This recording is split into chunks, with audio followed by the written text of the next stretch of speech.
High বন্ধুরা, আজকের recipe রাত্রির রেসিপি রান্না হচ্ছে সয়াবিন আলু।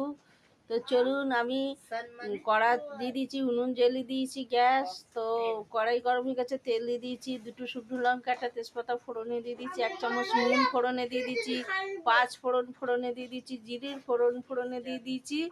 এবার আমি আলু দেবো ফোড়নে, আর এবার সয়াবিনটা ফোড়নে দেবো। তো চলুন আমার সাথে, আমার রান্নাটা আপনারা দেখে নেবেন। অর্ধেক রান্না হয়েছে, এবার বেশিটা রান্না করতে বাকি আছে, ওইটা আপনাদের দেখিয়ে দেবো। কিছু ফোড়নে দিয়ে আমি রান্না করছি। তো আমার রান্নাটা আপনাদের ভালো লাগলে অবশ্যই বাড়িতে রান্না করে খাবেন, আপনাদেরও টেস্টি হবে রান্নাটা। এইভাবে রান্না করে খাবেন। 5 ফোড়ন দেওয়া হয়, জিরির ফোড়ন দেওয়া হয়ে গেছে, 1 চামচ নুনির ফোড়ন দেওয়া হয়, তেলের ফোড়ন দেওয়া হয়ে গেছে, তেজপাতার ফোড়ন দেওয়া হয়ে গেছে, দুটো শুকনো গোটা লঙ্কার ফোড়ন দেওয়া হয়ে গেছে, এখানে আদা রসুনের ফোড়ন দেওয়া হয়ে গেছে, পেঁয়াজ ফোড়ন দেওয়া হয়ে গেছে, লাল হয়ে গেছে, ভাজা কমপ্লিট আমার। এবার সয়াবিনটা দিয়ে দেবো, সয়াবিনের ফোড়ন দিয়ে দেবো। এটা ফরচুনের সয়াবিন আছে বন্ধুরা, এটা হেভি টেস্টি হয় খেতে। ফরচুন সয়াবিন, এটা এবার তেলের মধ্যে ফোড়নে দিয়ে দেবো। সয়াবিন, ফরচুনের সয়াবিন এই যে তেলের মধ্যে দিয়ে দিলাম, তেল লাল হয়ে গেছে। তো বন্ধুরা, এই যে ফরচুনের সয়াবিন দেখতে পাচ্ছেন, কড়াইতে দিয়ে দিচ্ছি। আর একটু নাড়াচাড়া করে নেবো, ভাজা করে নেবো। আমি সবসময় সিদ্ধ করে রান্না করি বন্ধুরা, আজকে আমি ভাজা করে রান্না করছি, এইটা টেস্ট লাগবে খেতে।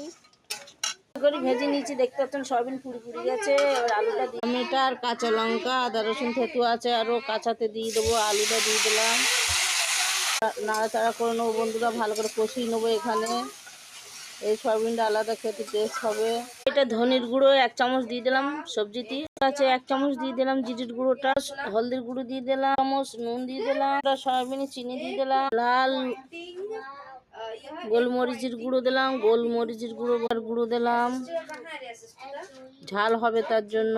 এর জন্য কাশ্মীরের গুঁড়ো লঙ্কা দিয়ে দিচ্ছি, একটু কাঁচা সরষের তেল দিয়ে দিলাম, একটা দেওয়া ছিল। এবার নাড়াচাড়া করবো বন্ধুরা, ভালো করে মিশিয়ে নেবো।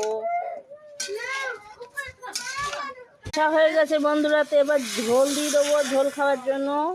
বেশি ঝোল দেবো না, কষা কষা টাইপের রান্না হবে, একটু নাড়াচাড়া করে নেবো। তো বন্ধুরা, এখানে নাড়াচাড়া করে নিলাম। বন্ধুরা, তরকারি হয়ে গেছে আমার, দেখুন কালার। তরকারি অল্প ঝোল রেখে দিয়েছি, রুটি দিয়ে খাওয়া হবে বন্ধুরা। তরকারি কমপ্লিট রান্না। Bye bye.